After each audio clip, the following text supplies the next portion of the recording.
Right here is the Anycubic Ace Pro.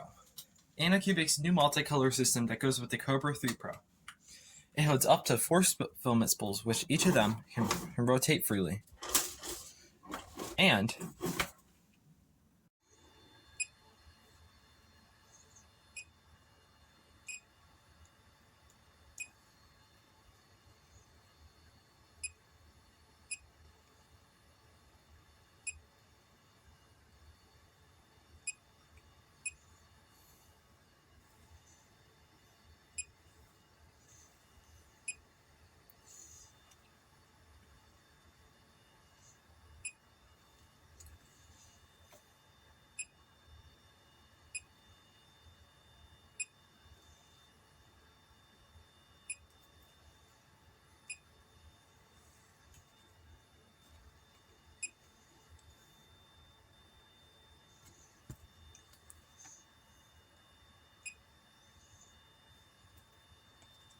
inside the Ace, back inside the Ace, we see these are 4 rollers on this side of the printer, and then below them, I believe these are fans.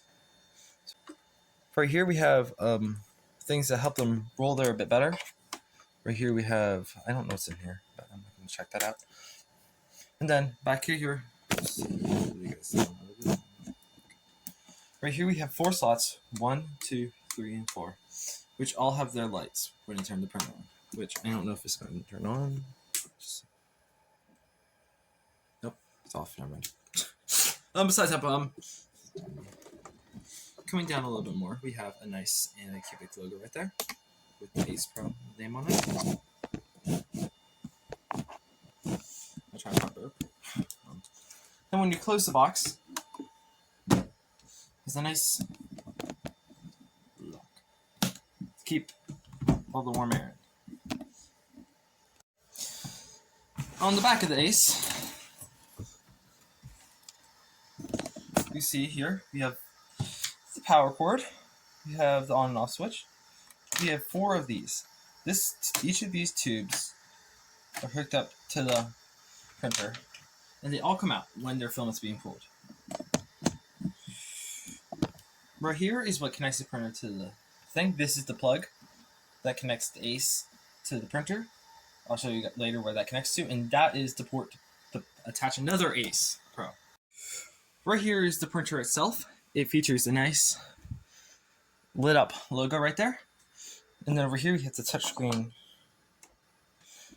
thing, which has 4 menus, which we'll do that in a second.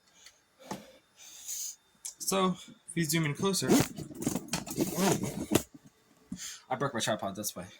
It has a nice 3 area thing, which fits 2 USB sticks, or if you have the camera, also 2 USB sticks, but if you have the camera, that's only 1.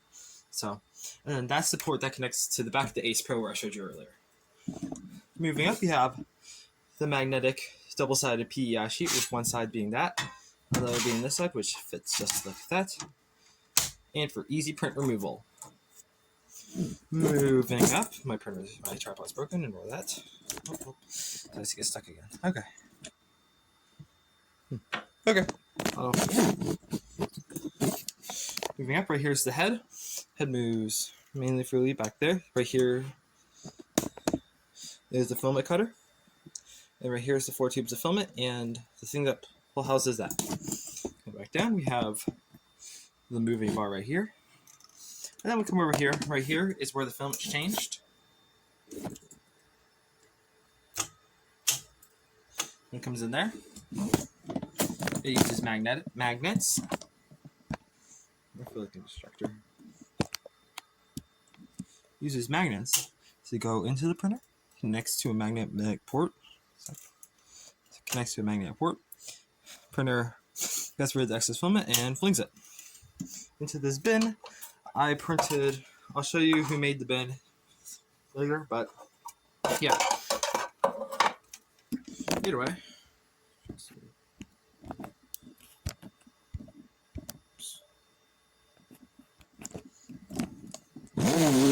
And should we go look at the back? This will be a little bit harder because I can actually turn this printer around. Give me a sec. using my phone. It's a mess back here. Ignore that. I've been using this printer for a couple days. Right here is the motor that propels the bed back and forth along with this cord. Up here is we got two of these guys, and they're attached to a timing belt up here. Coming back down, the printer's head is run by this orange cord, which has a USB-C.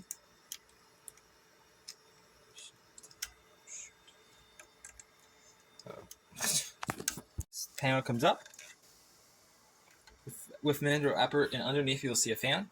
I will go into a video later, I don't know when, of fixing the head. Hopefully. This is the best thing I have to a touchscreen. Inside this here, you have the print button, which then brings you to a nice menu where you can do that. This is after I did an update for my phone. Up here we have the USB, which is what I have in their prototypes. Right here's the anycubic cloud, which you have to use your phone to connect, and then there's these are all your past prints. Moving on, that is the menu I already showed you earlier, because it's one for 1 and 2. Right here is the preheat menu, which is in the tools section. You can cool, you can print ABS, preheat ABS, preheat PLA, and change the nozzle temperature and bed temperature. Over here we have the moving menu, where you can move this up like that. Sorry, I'll home it later. Then we have here the calibration auto level, vibration compression, and PID calibration. Here we have the settings where you can connect your phone to it, which I already did. Wait, does I need to block that out? Yes, I do. Okay, sorry. And then over here we have the prints option, which you can turn the nozzle light on and off. Film detector, AI detection, we need the camera for that, and belt detection. Here's the general settings, where we have the guide, the language, screen off, which you can change to any of these. Right, and right here we have the fan. And then here we have the about machine, ACES information, the printer information, and system restore in terms of use. Then here they have all of their supports. The head has a very nice illuminated look. Inside of the print menu for the printer, I broke my tripod the other day. I don't know how many times I'm going to say it. Inside the print menu, you have this menu, which brings you to select the printer heat, and this will change. This will change throughout your printing time. Right here we have the nozzle temperature, which I'll still change randomly.